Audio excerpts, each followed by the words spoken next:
کہتے ہیں جی مسجد کا امام کیسا ہونا چاہیے؟ جی مسجد کا امام اچھا عالم ہونا چاہیے، مسجد کا امام باشرہ ہونا چاہیے، مسجد کا امام اچھا حافظ ہونا چاہیے، مسجد کے امام کی اچھی قرات ہونی چاہیے، مسجد کے امام کی اچھی آواز ہونی چاہیے، مسجد کے امام کی داڑھی خوبصورت ہونی چاہیے، مسجد کے امام کا لباس اچھا ہونا چاہیے، وہ ایسا ہونا چاہیے، وہ ایسا ہونا چاہیے۔ میں نے کہا یہ ساری شرطیں امام کے لیے تو تم لگا دیتے ہو، کم از کم مسجد کے صدر پر بھی ذرا غور کر لیا کرو کہ مسجد کا صدر بھی کم از کم تو ایسا ہونا چاہیے کہ وہ مصلی پر کھڑا ہو کر 2 رکعت صحیح قرات کے ساتھ لوگوں کو نماز تو پڑھا سکے۔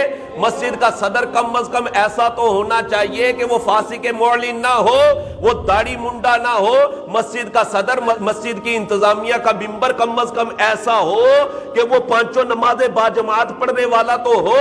مسجد کی انتظامیہ اور مسجد کا صدر کم از کم ایسا ہونا چاہیے کہ وہ فاسق معلن تو نہ ہو، وہ اعلانیہ فسق کرنے والا تو نہ ہو۔ ہم لوگ کیا دیکھتے ہیں جناب؟ یہ مالدار ہے جناب، یہ حاجی صاحب ہے جناب، ہم نے جناب اٹھایا اور ان کو مسجد کا صدر بنا دیا، مسجد کی انتظامیہ کا ان کو ممبر بنا دیا، ان کو خزانچی بنا دیا۔ کم از کم ان کا ٹیسٹ تو لینا چاہیے، جس طرح ہم امام کا تو ٹیسٹ لیتے ہیں کہ امام کو یہ آتا ہے، امام کو یہ نہیں آتا۔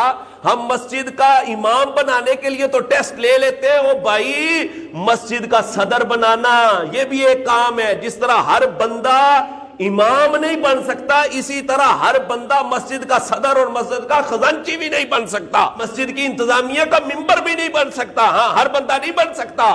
کم از کم ان کو وقف کے مسائل تو آنے چاہیے۔ وقف کے مسائل کا پتہ ہی نہیں ہوتا کیا ہے جناب؟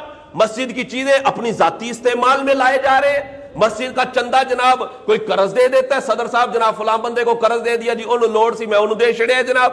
اب کیا کرتے ہیں جناب؟ مسجد کی چیزیں ہوتی ہیں، مسجد کا کولر ہے، مسجد کے پنکھے ہیں، وہ جناب فلاں کی فوتگی ہو گئی تھی تو ان کو دے دیا، چلو جی استعمال کر لو۔ مسجد کی چٹائیاں جناب ایسی جگہ پر استعمال کی جا رہی ہوتی ہیں جہاں پر استعمال کرنا جائز نہیں ہوتا۔ مسجد کی گھوڑی ہے، مسجد کی سیڑھی ہے، مسجد کا پائپ ہے، وہ جناب اپنے ذاتی استعمال میں لا رہے۔ او اللہ کے بندو، یہ مسجد کی چیزیں ہیں، ان کو صرف مسجد کے لیے آپ استعمال کر سکتے ہیں، دیگر جگہوں پر ان کا استعمال کرنا جائز نہیں ہوتا۔ اٹھاتے ہیں جناب، استعمال کر لیتے، اور جناب پھر شرائط لگا رہے ہوتے ہیں مسجد کا امام ایسا ہونا چاہیے، مسجد کا امام ایسا ہونا چاہیے۔ تو مسجد کا صدر، مسجد کا خزانچی اور انتظامیہ کا ممبر بھی کم از کم فاسق معلن نہیں ہونا چاہیے۔ اس کو وقف کے مسائل آنے چاہیے کہ وقف کے مسائل ہوتے کیا ہیں، ان کا ٹیسٹ ہونا چاہیے۔ اور وہ ہمارے جناب ایک امام صاحب تھے، وہ امام صاحب جناب امامت کا ٹیسٹ دے رہے تھے، انٹرویو دے رہے تھے، اور سامنے بیٹھے لوگ انٹرویو لے رہے تھے جناب کہ ہم نے مسجد کا امام رکھنا ہے۔ وہ انٹرویو دے رہے تھے تو انتظامیہ والے کہنے لگے جی آپ قیامت کی نشانیاں بتا دیں، قیامت کی نشانیاں کیا ہیں؟ تو امام صاحب بھی بیچارے دل جلے تھے، وہ کہنے لگے، کہتے ہیں جی قیامت کی نشانیوں میں سے ایک نشانی یہ ہے کہ ایک عالم کا ٹیسٹ سامنے جاہل بیٹھ کر لے رہے ہو۔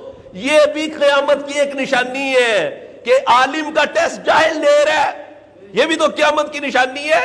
یہاں جناب امام کا ٹیسٹ کون لے رہا ہے؟ وہ جاہل انتظامیہ لے رہی ہوتی ہے۔ او اللہ کے بندو، ہر بندہ جو ہے وہ انتظامیہ نہیں بن سکتا، ہر بندہ مسجد کی انتظامیہ کا ممبر نہیں بن سکتا، ہر بندہ مسجد کا صدر نہیں بن سکتا۔